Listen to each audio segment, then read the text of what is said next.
I remember back in about 2020, I got the Series X for the first time. It was a pain in the ass to get one, but surprisingly, I managed to do it.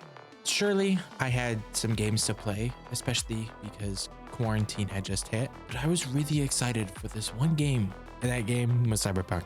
Now, I was excited for this because it was one of the first, really next gen games to fully come out during the time. And if you're gonna get a new console, you want to see what it's all about, why I bought it, why it's truly next gen.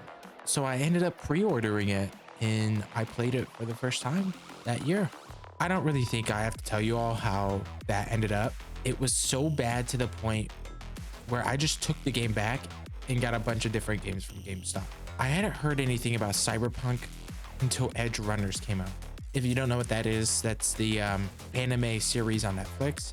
Super good if you haven't checked it out, by the way. It's up there with Arcane.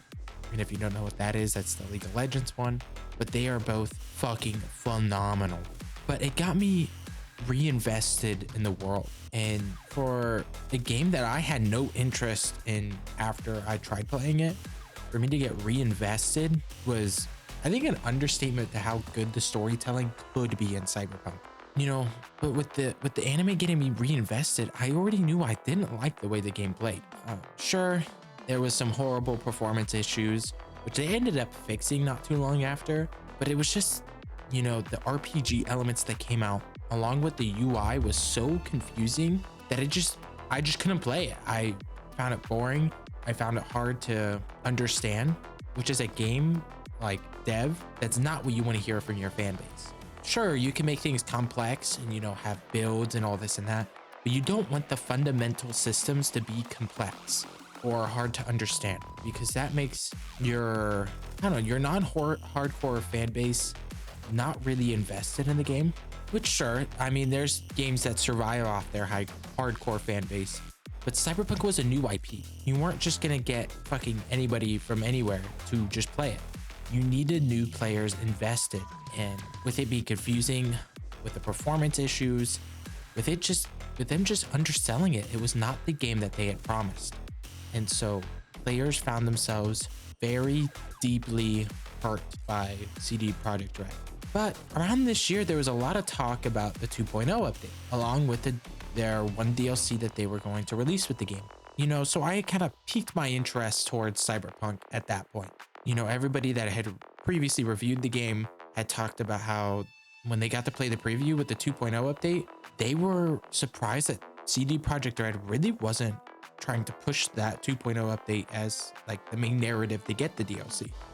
They left it on the back burner, and I think it was 2 weeks before launch of DLC, they finally talked about 2.0. I mean, just hearing about some of the changes that they had talked about, and then when CD Projekt Red finally announced it, it got me intrigued and excited, I would say, but I was definitely skeptical with the release of the game. But that still made me go and, keep an eye on the game per se. So what did I decide to do? I went to GameStop and I buy me a used copy of it, and I waited for the 2.0 update. I wanted to see what this comeback story would eventually be. Would it be good? Would it be bad? Let's get into it. Going into this, I immediately saw changes in not only just how the game played, but the UI, the skill trees. As I stated previously, I would say hate, because I would just not give it a chance.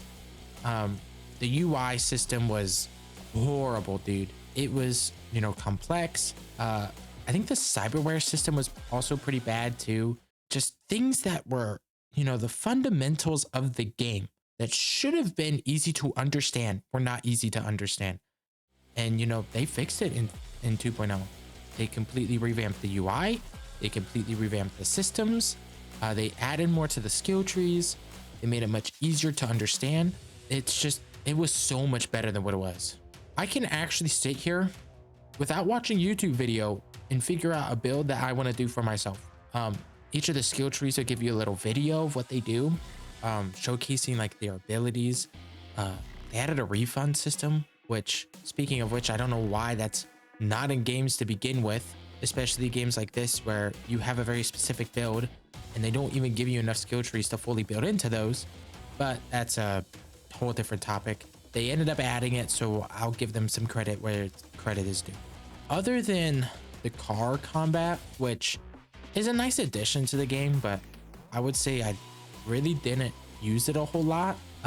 You know, there's certain points in the campaign where it like forces you into this like cutscene thing where you get a little bit of car combat. Other than that, I really didn't mess around with it a whole lot. But other than that, the game just felt way more polished. Like there's the whole revamped police system, which pretty much works like GTA, which makes sense because you could tell the Cyberpunk inspirations from GTA. But shit, man, from the first time I played this game to now, it looks like the same game, but it does not play like the same game. It is so much better now. You know, I had played about 75% of the game when the game originally came out. Like it wasn't just, oh, I dipped my toes in for like 2 hours. No, I had put in, I think it was like 25 hours into my original playthrough. And I was just like, dude, I wasn't finding it fun. I was getting game breaking glitches. Granted, I had the new gen, which it worked better on the new gen than it did old gen, which makes no sense. And I don't get why they launched it in the state that they did. But this time I played through, I put about 30 hours into it, and man, I loved like every second of it this time. Now, this is an RPG with multiple endings, and so that gives it quite a bit of replay value. I don't know how many endings there are specifically. I know there's at least like 4. Actually, I know there's more than 4 because there's a secret ending. The DLC adds in, I think, 1 or 2 new endings, and there's quite a bit of endings in the base game. I mean, I probably got one of the worst and saddest endings for my playthrough.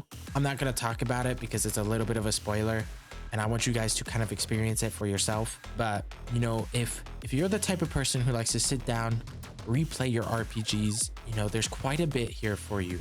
Each playthrough would be different. Like I said previously, the skill trees, you can't unlock every skill, so you have to build into something. And especially if you're beelining the main story, you're not going to get nearly like any of the skill points. You'll get enough to get like a very specific build going, and that's about it. To be honest with you, if it wasn't for Edgerunners, I don't think I would have ever give Cyberpunk another chance. I don't know how to explain it, but when it comes to incredible shows tied with video games, it just gets me wanting to play the games for myself. Arcane was the first one I think that really did it. I'm not a League of Legends fan, and going into it, I knew it was League of Legends just because there was some talk about it. But going into the show, getting me immersed in the world and getting me connected to characters I never thought I would, wanted to make me play the game. And since then, I have gone and played League. It's okay. I mean, I played Pokemon Unite because I'm a big Pokemon fan. So I know basic version of how League kind of plays, but I want like a story game. And I know they're coming out with an MMO supposedly, so I'll check that out when that comes out. But man, Edgerunners did the exact same shit for me. You know, it's short. It's like 8 episodes. Each episode's about 30 minutes. But man, it got me immersed in the world, and it got me connected to characters the same way that Arcane did. You know, if it weren't for that, I don't think Cyberpunk would have gotten the revival that it did. You know, it got me and so many more people just wanting the game to be good and wanting to see it succeed. But with that being said, you know, it didn't come out this year. You know, Cyberpunk did not come out this year. And if it did come out this year, the way that they promised and the way it is now, I think it would have won Game of the Year. Well, I don't think it would have won Game of the Year actually, but I think it would have been up there contending with Game of the Year. I think it would have been that, Tears of the Kingdom, and Baldur's Gate that were competing, but it didn't. And, you know, it came out 3 years ago in a laughably bad state, which brings me to my next point, that I don't think games should be released in this type of state. I get that it costs game devs money to push back games.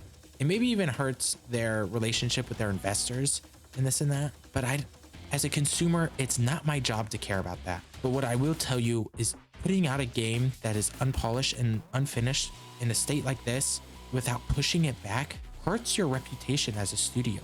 I mean, this is CD Projekt Red. And if you remember anything about them before Cyberpunk, they released The Witcher 3, which is one of the biggest RPGs of all time. You know, they were one of those studios that no matter what they put out, everybody was pretty much at least excited or interested in. But because of Cyberpunk, you know, it makes you skeptical now on what their next releases could be like. And I'm of the opinion that being skeptical is not a bad thing. Now, there is a difference between skeptical and being cynical. There's a difference there. And I don't think that you get a right to be cynical over a game when you haven't seen, you know, a fair amount of gameplay or gotten to play for yourself.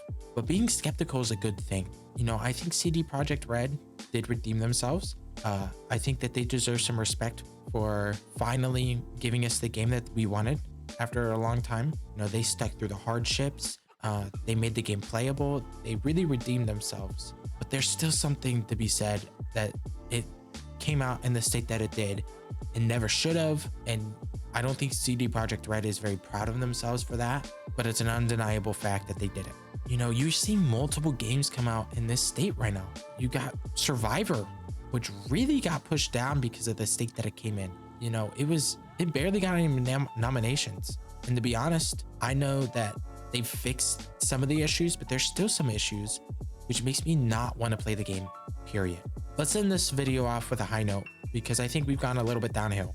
It's an undeniable that Cyberpunk had an incredible comeback story. There's a serious difference with the game now from when it was at launch. And, you know, there's very few games that I think have made this big of a comeback. There's only two that come to mind: Final Fantasy XIV and No Man's Sky. And, you know, they redeemed themselves. This is one of the best RPGs I think I've ever played. And like I said previously, if it were to come out this year, it would have been contending with some of my game of the years.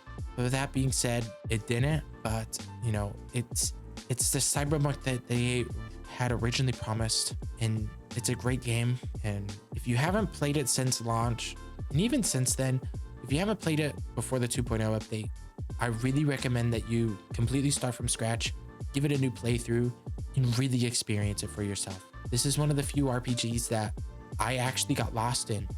I normally don't do side quests in majority of games. I like to do the main story, and that's about it. You know, that's one of the values I get out of a game. I like to play the main story.